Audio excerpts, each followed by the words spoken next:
Welcome students. आपण आता आज मॅथ्स 1 मधला आपण सेकंड लेसन पाहायला चालू करतो, तो म्हणजे रिअल नंबर्स. हा लेसन या तुमच्या टेक्स्टबुक मधला सर्वात महत्त्वाचा लेसन आहे, हा लक्षात ठेवा. रिअल नंबर्स हा तुम्हाला थ्रूआउट पुढे 9, 10, 11, 12 स्टँडर्ड हा कायम यातला बऱ्याचशा भाग यातल्या कन्सेप्ट तुम्हाला लागत असतात. त्यामुळं ह्या चॅप्टरकडे फार व्यवस्थित लक्ष द्यायचं या लेसनकडे.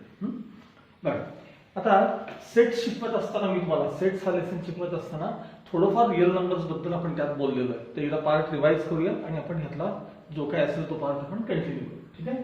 बघा, सगळ्यात पहिल्यांदा आपण सेट ऑफ नॅचरल नंबर्स पाहिला. नॅचरल नंबर्स जे 1, 2, 3, 4 अप टू काय असतो सांगा, इन्फायनाइट. त्यानंतर आपण होल नंबर्सचा सेट पाहिला, त्याच्यामध्ये 0, 1, 2, 3, 4 इन्फायनाइट नंबर्स असतात. मग आपण इंटिजर्सचा सेट पाहिला, 0, पॉझिटिव्ह 1, 2, 3 इन्फायनाइट आणि निगेटिव्ह 1, 2, 3 इन्फायनाइट. त्यानंतर आपण रॅशनल नंबरचा सेट पाहिला, जे नंबर्स आपल्याला a अपॉन b च्या फॉर्म मध्ये लिहिता येतात. a and b both integers पाहिजेत. a and b both belongs to काय पाहिजेत, इंटिजर्स. आणि त्यातला b जो असतो तो काय पाहिजे सांगा, नॉन झिरो असला पाहिजे. ह्याला आपण काय म्हणतो, रॅशनल नंबर्स म्हणतो. आणि इररॅशनल नंबर्स म्हणजे क्यू कॉम्प्लिमेंट, जो आपल्याला a अपॉन b च्या फॉर्म मध्ये लिहिता येत नाही असा सेट जो असतो त्याला आपण इररॅशनल नंबर्स म्हणतो. आणि रॅशनल आणि इररॅशनल यांचं आपण युनियन घेतलं, हे दोन्ही जर आपण एकत्र केले तर त्याला आपण म्हणतो सेट ऑफ रिअल नंबर्स किंवा त्याला आर डिनोट करतो. म्हणजे रिअल नंबर्स मध्ये नॅचरल नंबर्स असतात, होल नंबर्स असतात, इंटिजर्स असतात, रॅशनल नंबर्स असतात. आता रॅशनल इररॅशनलचे काही एक्झाम्पल देतो बघा. 2 upon 3 is a rational number. -5 is a rational number, कारण -5 म्हणजे -5 अपॉन 1 असतो. a अपॉन b च्या फॉर्म मध्ये लिहिता आला की तो रॅशनल. आणि हे इररॅशनल कसे असतात, √2 इररॅशनल, कारण √2 चा आपल्याला a अपॉन b चा फॉर्म लिहिताच येत नाही. √2 हा नंबर 1.4142 असा इन्फायनेटली वाढत वाढत जातो, त्यात काहीही रिपीट होत नाही. रिपीट होणं म्हणजे आपण बार देतो बघा, पुन्हा पुन्हा पुन्हा याला रिकरिंग म्हणतात, रिकरिंग त्याला. तर तसं पण त्याच्यात काही येत नाही √2 मध्ये. त्याचं डिव्हिजन मेथडने आन्सर काढत असतात. हे √2 असेल, इव्हन √3 असेल, √5 असेल, √7 असेल, √6 देखील बघा. हे सगळे इररॅशनल नंबर्स आहेत. नुसतं स्क्वेअर रूट नाही, काही क्यूब रूट्स पण आहेत, 5th रूट पण आहेत, 7th रूट पण आहेत, बरेच नंबर्स आहेत इररॅशनल. तर हे जे नंबर्स आहेत रॅशनल आणि हे इररॅशनल, यांचं युनियन केलं की तुम्हाला सेट ऑफ रिअल नंबर्स बघायला मिळतात. म्हणजे मी म्हटल्याप्रमाणे रिअल नंबर मध्ये सगळे असतात, नॅचरल, होल, इंटिजर्स, रॅशनल, इररॅशनल, हे सगळे त्या रिअल नंबर्स मध्ये असतात. आता तुम्हाला टेक्स्टबुक मध्ये हे झाल्यानंतर पहिल्या पेज वरती 19th पेज वरती काही प्रॉपर्टीज दिले तुम्हाला. प्रॉपर्टीज ऑफ रॅशनल नंबर्स असं म्हणलेलं आहे. त्यात ऍडिशनच्या आणि मल्टिप्लिकेशनच्या काही प्रॉपर्टीज दाखवतात. म्हणजे पहिली प्रॉपर्टी त्याला म्हणतात कम्युटेटिव्ह लॉ. पहिल्या प्रॉपर्टीला काय म्हणतात, तर कम्युटेटिव्ह लॉ असं म्हणतात. तर एकदा लॉस सगळे तिथले बघून घ्या.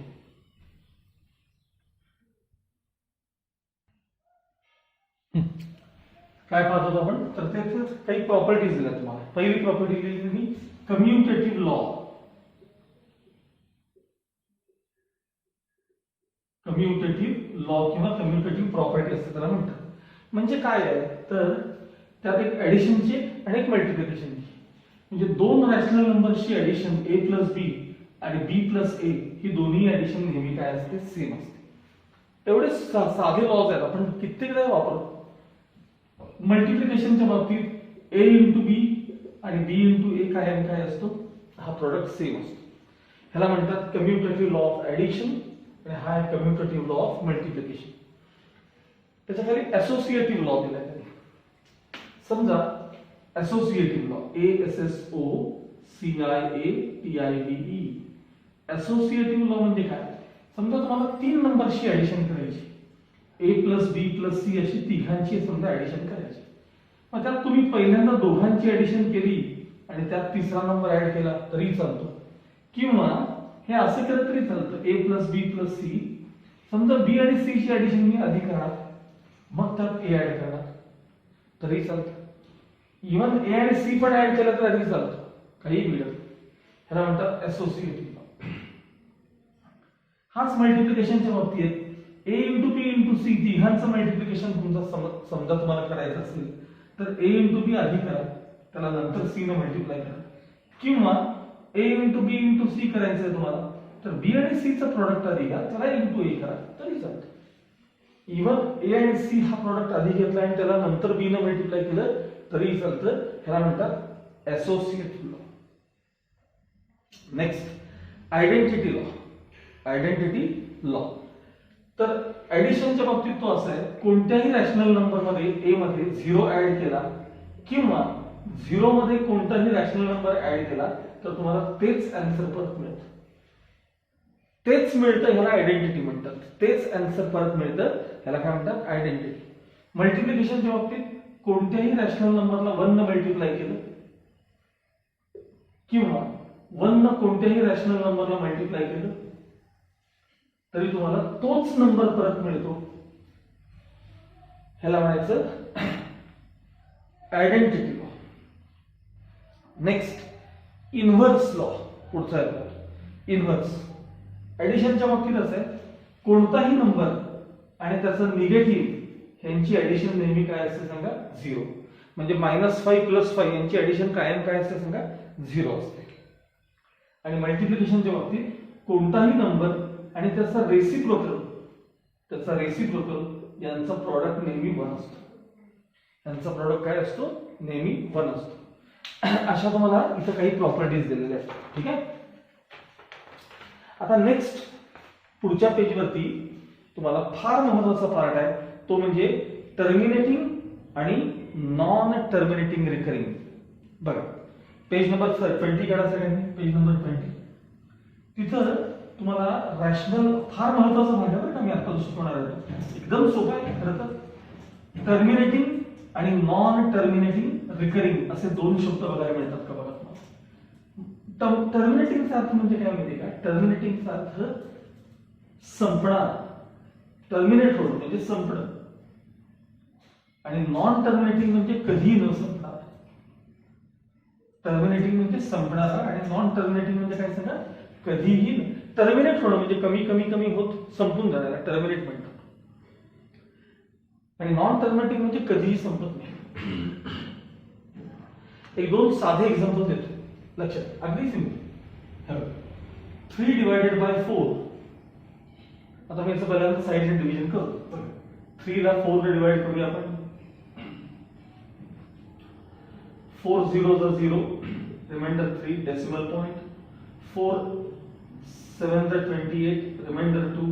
आता एकदा डेसिमल पॉइंट दिल्यानंतर किती 0 घेता येतात, आणि 4 5 20, रिमाइंडर 0. तुमचं डिव्हिजन संपलं, संपलं डिव्हिजन संपलं हे महत्वाचं.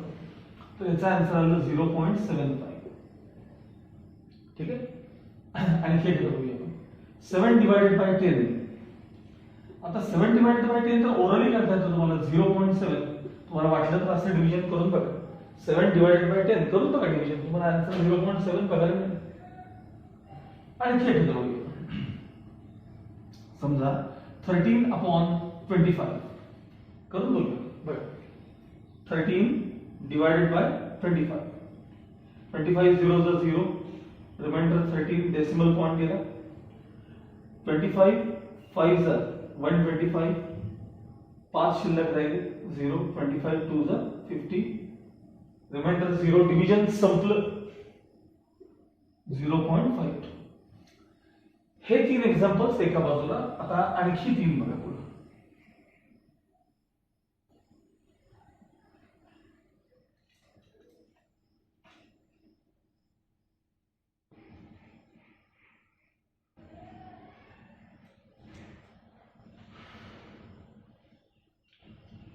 here 4/3 हे आपण डिव्हिजन करून बघू. बघा 4 ला आपल्याला 3 ने डिवाइड करायचं. 3 1 3, रिमाइंडर 1 आलं, डेसिमल पॉइंट दिला 10. 3 3 9, रिमाइंडर 1 0. 3 3 9, रिमाइंडर 1 परत 0. 3 3 9, रिमाइंडर 1 परत 0. थोडक्यात मला सांगा हा हे आन्सर आहे 1.333333 असे कधीही संपणार नाही. मग ह्याला काय करतो म्हणजे आपण सारखा तोच नंबर परत यायला लागला की 1.3 आणि एक नंबर रिपीट होत असेल तर डॉट देतात. डॉट बार पण चालतो, पण सहसा एक नंबर ज्यावेळी रिपीट होतो ना एकच, त्यावेळी त्याच्यावर डॉट देतात. आणि 2 किंवा 2 पेक्षा जास्त नंबर रिपीट होतात ना तेव्हा त्याला बार देतात. याला म्हणतात रिकरिंग. रिकरिंग म्हणजे पुन्हा पुन्हा पुन्हा पुन्हा येणे. आणि नॉन टर्मिनेटिंग ते आपण शब्द नंतर बघूया, आधी एक्झाम्पल बघूया. हा ठीक आहे. आता आणखी एखादं एक्झाम्पल बघूया.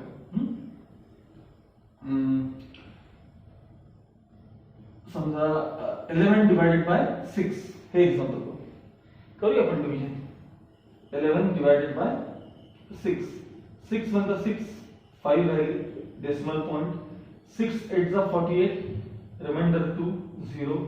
6 3 जा 18 रिमाइंडर 2 0. 6 3 जा 18 रिमाइंडर 2 0. म्हणजे आता तुम्हाला कळलं की 1.83333 असं सारखं येत राहणार. 1.8333 असं इन्फायनाइट राहणार. तुम्ही त्याला 1.83 डॉट असं लिहू शकता. 1.83 डॉट असं लिहू शकता. ठीक आहे. आणखी एखादं एक्झाम्पल बघूया.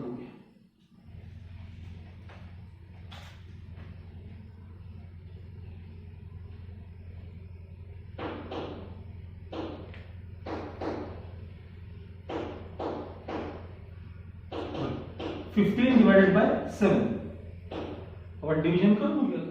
15 डिवाइडेड बाय 7. 7 2 जा 14 रिमाइंडर 1 0 डेसिमल पॉइंट दिला मग 0 घेतलं. 7 1 जा 7 रिमाइंडर 3. 7 4 जा 28 रिमाइंडर 2. 7 2 जा 14 रिमाइंडर 6.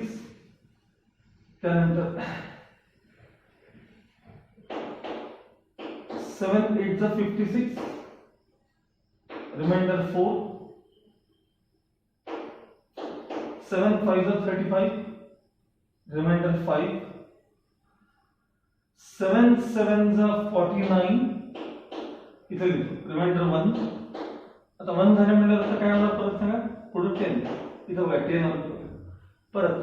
7 1 जा 7 रिमाइंडर 3 इथला 3 आला का बघा 0. 7 4 जा 28 रिमाइंडर 2 इथला 2 आला का बघा 0. त्यानंतर 7 2 जा 14 रिमाइंडर 6 इथला 6 आला का बघा. हा आता 7 हे बघा ह्याच्या फक्त पुढे बघा. ह्याच्या पुढे इथे 7 8 जा 56 रिमाइंडर 4 हे आलं का बघा. त्यानंतर 7 5 जा 35 रिमाइंडर 5 0. 7 7 जा 49 रिमाइंडर 1 परत 1 म्हणजे हा हे आला का बघा. आता बस झालं. 7 1 जा 7. तुम्ही एक गोष्ट ऑब्झर्व केली का बघा. 142857 142857 तो ग्रुप सारखा परत यायला लागलाय. मोठा ग्रुप परत यायला होतो. 2.142857 त्याच्यावर तुम्ही बार दिला. 2.142857 त्याच्यावर आपण काय दिलाय बार दिला. बस आता हे इकडचे 3 एक्झाम्पल पहा आणि इकडचे 3 एक्झाम्पल पहा. ठीक आहे. आता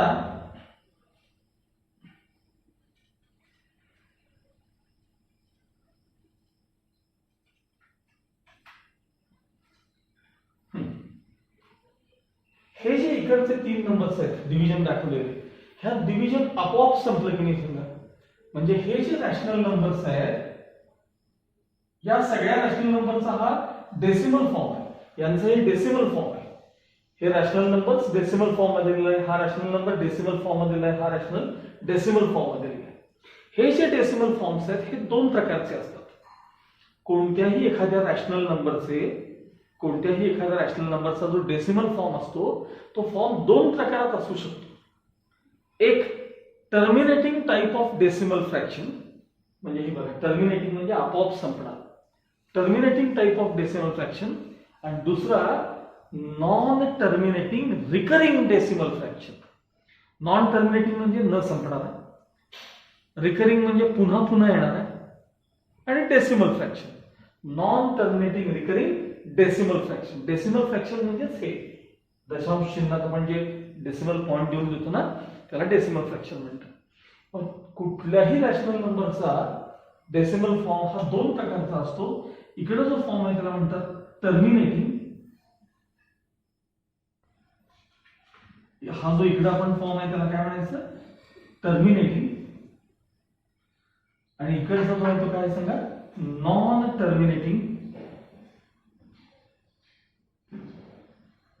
recurring. RECURRING. Non terminating recurring decimal fraction. इकडे आहे तो टर्मिनेटिंग, इकडे आहे तो नॉन.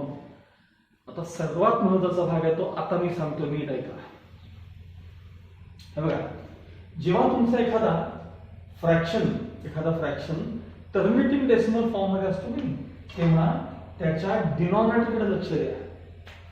या डिनॉमिनेटरचे फॅक्टर्स पाहिले तुम्ही तर ते 2 × 2 एक लक्षात ठेवा. याचे जर तुम्ही फॅक्टर्स पाहिले तर ते 2 × 5 एक लक्षात ठेवा. ह्याचे जे फॅक्टर्स आहेत त्याच्यात 5 × 5 हे लक्षात ठेवा. आणि ह्यांच्यात तुम्हाला 2 सापडला तर एखादा सापडेल 2 कुठंतरी, काही वेळेला मिळणार पण नाही. 5 एखाद्या वेळेस मिळेल किंवा मिळणारच नाही. मग यातनं ह्याच्यामध्ये काय लक्षात ठेवायचं, जेव्हा एखाद्या फ्रॅक्शनच्या डिनॉमिनेटर मध्ये, जेव्हा एखाद्या रॅशनल नंबरच्या डिनॉमिनेटर मध्ये त्याचे आपण फॅक्टर्स पाहिले तर त्यात फक्त 2 दिसला पाहिजे. मग तो किती वेळाही दिसू देत. आता उदाहरणार्थ इथं 4 असेल, 8 असेल, 16 असेल, यामध्ये नुसते 2 × 2 × 2 × 2 फॅक्टर्स पडतात बघा. म्हणजे जेव्हा डिनॉमिनेटरच्या फॅक्टर मध्ये फक्त 2 बघायला मिळतो, किती वेळा आपण बघायला मिळतो पण फक्त 2 किंवा ओनली 5. बघा 5 × 5 तो किती वेळाही मिळवतोय. 5 5 5 2दा 3दा 4दा 5दा किती वेळा पण असू दे. किंवा 2 आणि 5 ते 2 आणि 5 देखील किती वेळा पण असू दे. 2 आणि 5 चं कॉम्बिनेशन किती वेळा पण असू दे. म्हणजे समजा 3 वेळा 2 आलाय आणि सर 2च वेळा 5 आलाय, चालतं. ओनली 2, ओनली 5 आणि 2 and 5 any number of times. Even only 2 any number of times, only 5 any number of times, 2 and 5 both any number of times. असं जेव्हा डिनॉमिनेटर मध्ये असतं तेव्हा ते त्यांचं जे डिव्हिजन असतं, म्हणजे त्यांचा जो डेसिमल फॉर्म असतो तो 100% टर्मिनेटिंग टाइपचा असतो. म्हणजे नुसत्या डिनॉमिनेटरकडे बघून आपण ऍक्च्युअल डिव्हिजन न करता ओळखू शकतो की ह्याचं येणारं डेसिमल फॉर्म कसा असणार आहे, टर्मिनेटिंग का नॉन टर्मिनेटिंग. आणि मग ह्यांच्या बाबतीत काय होतं तर बघा, याचे फॅक्टर्स बघा. 3 × 1, ह्याच्यात 2 × 3 याचे फॅक्टर्स, 2 × 3 ह्याचे 7 × 1. मग सर ह्याच्यात 2 आलाय की, पण मला सांगा 2 ला जोडून काय आलंय सांगा, 3 आलेले.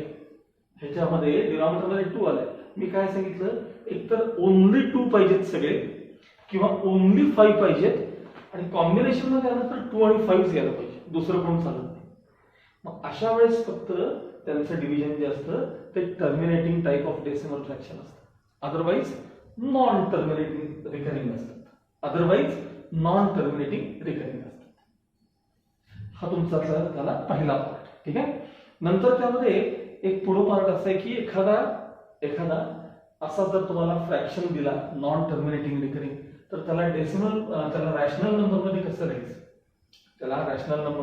कसं लिहायचं, हा एक त्याच्यामध्ये पार्ट आहे. तो मी तुम्हाला डायरेक्ट एक्सरसाइज मध्ये दाखवणार आहे. Direct exercise. आता आपण प्रॅक्टिस सेट 2.1 करायला चालू करणार आहे. बघा,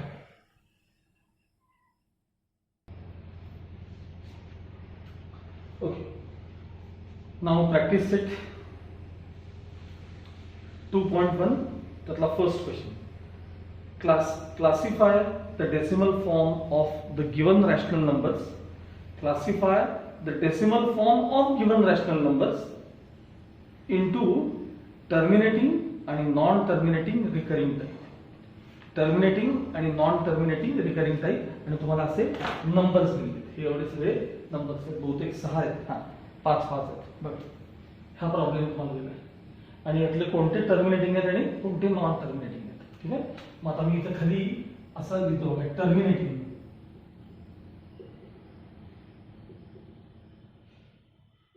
डेसिमल फॉर्म आणि इथं लिहितोय non terminating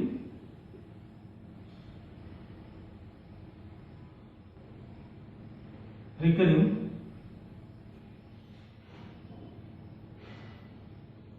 decimal form, non terminating recurring decimal form. आता बघा पहिला नंबर त्याच्या डिनॉमिनेटर बघायचं. डिनॉमिनेटरचे 5 चे फॅक्टर्स काय आहेत? 5 चे फॅक्टर्स, प्राईम फॅक्टर्स तर 5. मी काय म्हणलं होतं? ओनली 2 चालेल, ओनली 5 चालेल आणि 2 आणि 5 पण आले तरी चालतील, तर ते टर्मिनेटिंग असेल. म्हणजे ओनली 5 आहे की नाही, तो किती वेळाही असू देत पण ओनली 5 आहे की नाही, म्हणजे हा टर्मिनेटिंग मध्ये येणार आहे. कशामध्ये येणार आहे? टर्मिनेटिंग. 13/5, 2/11. आता मला सांगा 11 चे फॅक्टर्स काय आहेत? 11 × 1 म्हणजे 2 पण नाही, 5 पण नाही आणि नको ते नंबर आलाय त्यामध्ये आपल्याला जे नसतात, म्हणजे हे नॉन टर्मिनेटिंग मध्ये बोलणार आहे. सांगा काय नॉन टर्मिनेटिंग मध्ये? 2/11. 29/16. तुम्ही जरा 16 चे फॅक्टर्स लिहून बघा. हे बघा 2 8 जा 16, 2 4 जा 8, 2 2 जा आणि 2 1 जा 2 × 2 × 2 × 2. ओनली 2 फॅक्टर आहे त्यामध्ये.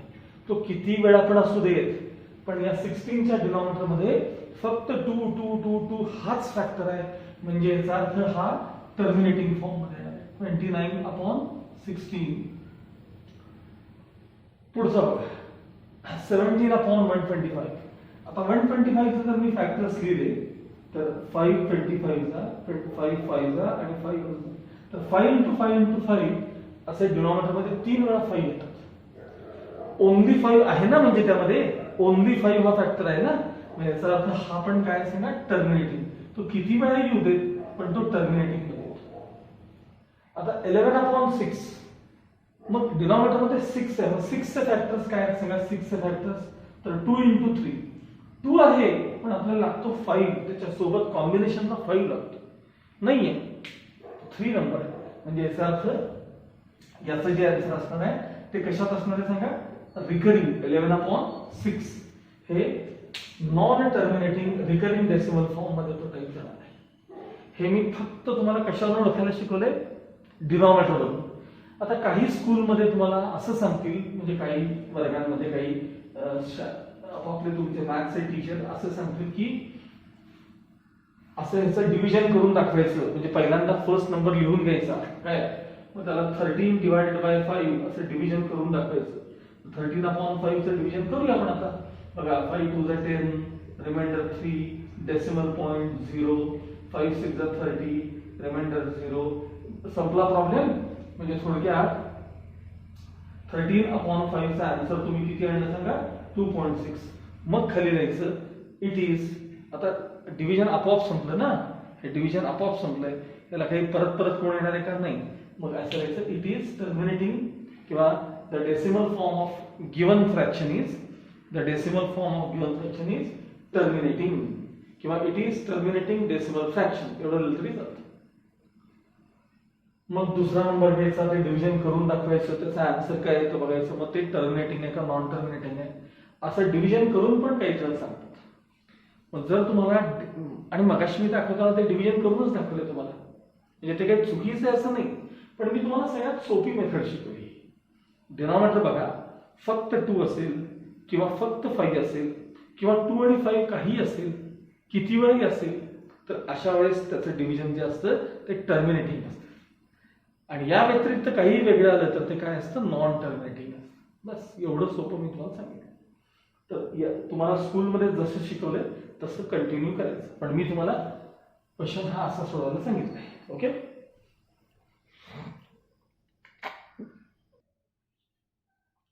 Okay, now question number 2. Write the following rational numbers in decimal form. हे जे नंबर्स आहेत ते डेसिमल फॉर्म मध्ये लिहायला तुम्हाला सांगितले. पहिला प्रकारातला 127/200. Question number 2, 127/200. हा, आता ह्याला मात्र डिव्हिजन तुम्हाला करून दाखवायला, ह्या प्रॉब्लेमला करावं. 127 ला 127 ला 200 ने डिवाइड करायचं. पहिल्यांदा 200 0 जा 0, 127 आहे तसं राहिले डेसिमल फॉर्म 0.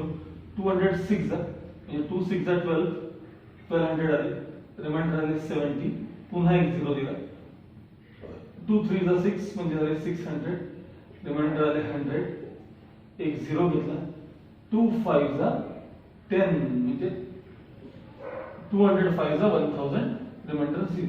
असं डिव्हिजन करून दाखवायचं आणि मग त्याच्या साईडला हे तिचं दाखवायचं ना, राईट साईडला किंवा लेफ्ट साईडला कुठेही, आणि मग समोर आन्सर 0.635, ह्याला म्हणायचं डेसिमल फॉर्म. ठीक आहे. आता असा सेकंड नंबर बघा, 25/99, सेकंड त्यातला सेकंड ना, 25/99, काही साईडला डिव्हिजन करायचं आहे बघा. 25 डिवायडेड बाय 99, 99 0 जा 0, 25 शिल्लक राहिले, डेसिमल पॉइंट.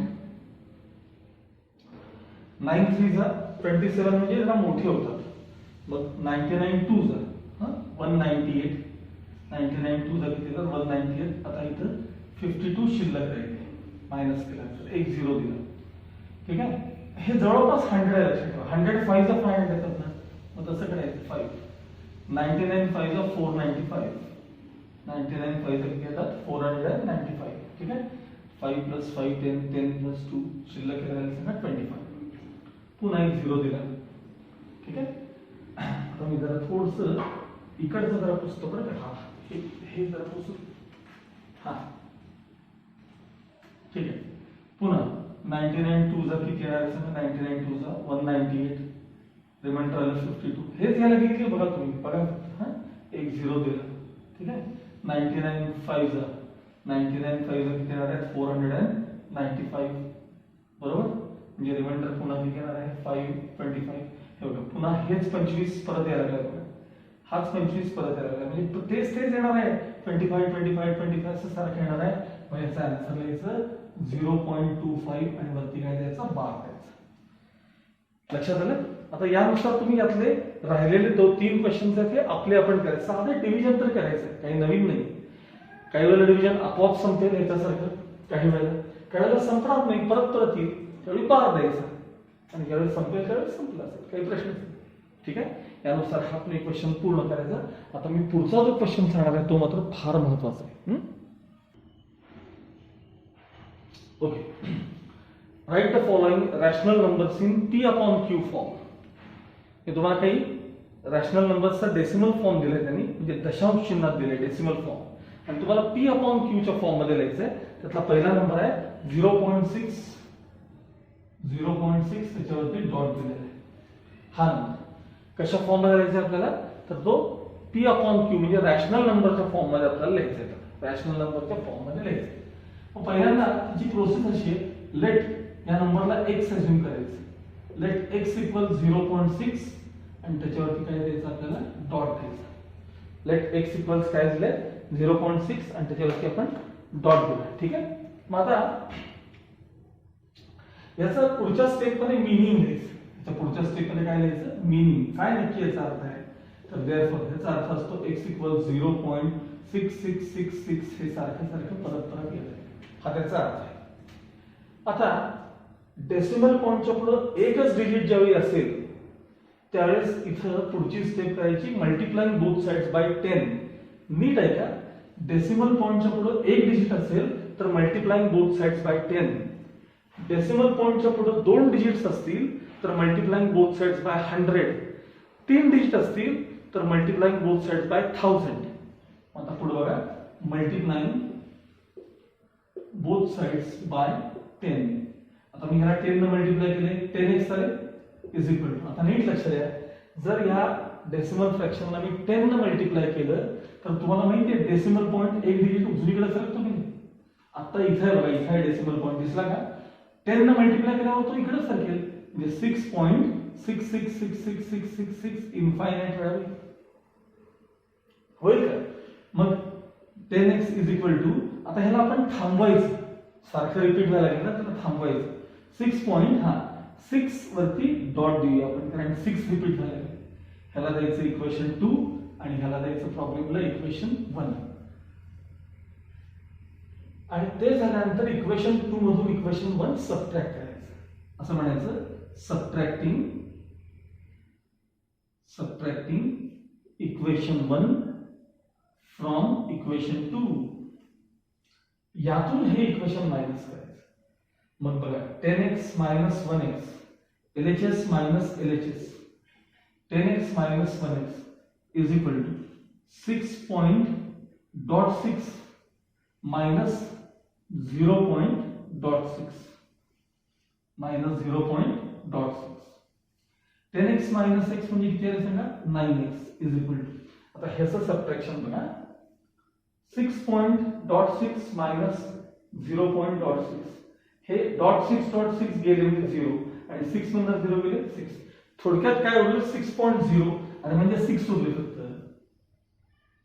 आता 9 ने डिवाइड करा x इक्वल्स 6/9 इकडच्या बाजूला येतो therefore x इक्वल्स ह्याला रिड्यूस करा बरं 6/9 ला 3 ने कॅन्सल करा 3 2 जा 6 3 3 जा 9 आता x म्हणजे काय होतं तर इथं बघा इक्वेशन 1 कडे बघा x म्हणजे होते 0.6 ह्याचा आन्सर आले 2/3 म्हणजे हा नंबर तुम्ही रॅशनल नंबरच्या फॉर्म मध्ये लिहिला आणि आता तुम्ही चेक करा 2 ला 3 डिवाइड करा हे आन्सर येते की बघा करूया आपण हे बघा 2 डिवाइडेड बाय 3 3 0 जा 0 2 राहील डेसिमल पॉइंट 0 3 6 जा 18 रिमाइंडर 2 परत 0 3 6 जा 18 रिमाइंडर 2 परत 0 3 6 जा 18 अरे म्हणजे काय यायला लागले 0.66 डॉट यायला लागले ना ते म्हणजे ह्याचं डिव्हिजन घेऊन येत असा त्याचा अर्थ आहे खूप सोपं आहे दोन क्वेश्चन अजून बघितलं की तुम्हाला सगळे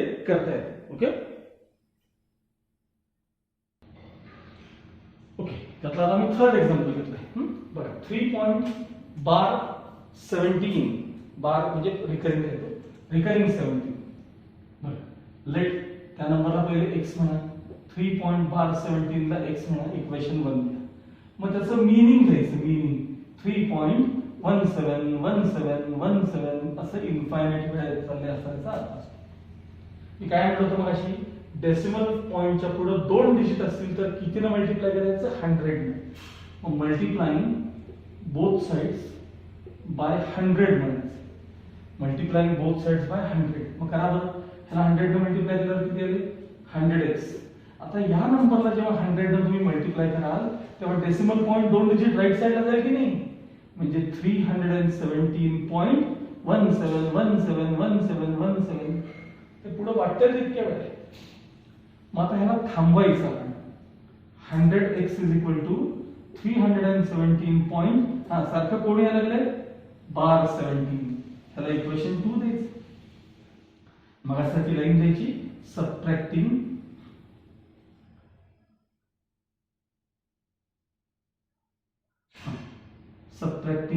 equation 1 from equation 2 बघा हे इक्वेशन 2 आहे हे इक्वेशन 1 आहे LHS minus LHS 100x minus 1x RHS minus RHS 317.17 minus 3.17 100x मधनं 1x गेले म्हणजे 99x राहील हा 1x असतो ना आता हे मात्र असं बाजूला करायचं 317.17 मायनस 3.17 ठीक आहे मग आता मला सांगा बार 17 मधनं बार 17 गेले 0 राहिले यातून मात्र 314 मधनं 3 गेले म्हणजे 314 17 मधनं 3 गेले 14 शिल्लक राहिले म्हणजे त्याचा आन्सर किती आला सांगा 314 आला 99 ने डिवाइड करा x इक्वल्स 314 अपॉन 99 काही कॅन्सलेशन वगैरे होईल का म्हणजे आता 3 + 1 4 + 4 8 म्हणजे 9 च्या किंवा 3 च्या टेबल मध्ये येत नाहीये सोडून घ्या आता x म्हणजे काय होतं सांगा x म्हणजे बघा x म्हणजे तर इथे लिहितो आता मी हे बघा x चा जागी किती राहणार आहे 3.17 इज इक्वल टू काय आन्सर आहे तुमचं 314 डिवाइडेड बाय 99 आणि आता तुम्हाला जर करायचं असेल चेक तर ह्या नंबरला 99 ने डिवाइड करून बघा तुमचं डिव्हिजनचा आन्सर 3.17171717 असं येतं की मी चेक करून घेऊ शकता आलं लक्षात ठीक अगदी सोपं आहे नेक्स्ट क्वेश्चन बघा त्यातला 5th वन 2.514 असा प्रॉब्लेम दिला तुम्हाला ठीक आहे पहिले त्या नंबरला x अज्यूम करून घ्या लेट x इक्वल्स 2.514 बार, ह्याला इक्वेशन 1 लिहूया. मग याचं मीनिंग लिहायचं. therefore x इक्वल्स, काय अर्थ आहे त्याचा की 514 514 514 असं सारखं रिपीट झालेलं असं याचा अर्थ आहे. मग मी काय म्हणलं होतं, डेसिमल पॉइंटच्या पुढे किती डिजिट आहेत? 3. 1000 ना मल्टिप्लाय करायचं. Multiplying both sides by 1000. आता या x ला मल्टिप्लाय केल्यावर किती आले सांगा? 1000x. आता नीट ऐका, ह्याला जर 1000 ने मल्टिप्लाय केलं तर डेसिमल पॉइंट 3 डिजिट राईट साइडला जाणार, राईट साइडला. म्हणजे बघा 2514 पॉइंट इथं आला बघा, हा उचलून इथं आला. 514 514 514 514 असं चालूच आहे. मग ह्याला थांबवायचं आता. म्हणजे 1000x इज इक्वल टू 2514.514 त्याच्यावर बार द्यायचा, कारण हे परत परत रिपीट व्हायला लागले. याला द्यायचं इक्वेशन 2. नेहमी सारखं आपण काय करायचं आता? Subtracting SUBTRACTING. ओके, हा, subtracting equation 1 from 2, LHS minus LHS, 1000x minus x, RHS minus RHS, 2514.514 त्याच्यावर बार मायनस 2.514 त्याच्यावरती बार. यातून हे सबट्रॅक्ट केले. इकडचा डिफरन्स आला 999x. आता हा मात्र इथं रफ करायचा आहे बघा. 2514.514 बार, त्यातून मायनस 2.514 बार. हे बार मधून बार गेले, हे सगळे तिन्ही झिरो आले. हा डेसिमल पॉइंट इथे आहे, ह्याचा डिफरन्स 2152. म्हणजे आन्सर आलं इकडचं 2512.000. ते काय लिहायचं, ह्याला डिवाइड करायचं. म्हणजे x is equal to 2512/999. Reduce होते का बघायचं. काय असतं इथं टोटल बघायचे. 5 आणि 2 7, 8 आणि 2 10 10. म्हणजे हे 3 च्या टेबल मध्ये पण येत नाही आणि 9 च्या पण टेबल मध्ये येत नाही, कारण हा नंबर 3 च्या आणि 9 च्या टेबल मध्ये येतो. त्यामुळे हे काही यायचे चान्सेस नाहीये. मग x म्हणजे काय ते बघायचं. x म्हणजे हे बघा, x लास्ट केलं. x च्या जागी काय लिहायचं? 2.514 bar is equal to answer किती केलं बघा, 2512/999. हा त्याचा रॅशनल फॉर्म झाला त्या नंबरचा. अशा प्रकारे तुमचं आता एक्सरसाइज इथं 2.1 संपलेला आहे. एखाद दुसरं जे मी सोडून दिलेलं असतं हे तुम्ही स्वतः पूर्ण करायचं. आणि ते मला हे पण टाकायचं बरं का व्हॉट्सअपला, की केलेलं. जर काही जण मुलं मुली टाकतात तसं मला ते तुम्ही सेंड करत जायचं. Okay, till then good bye.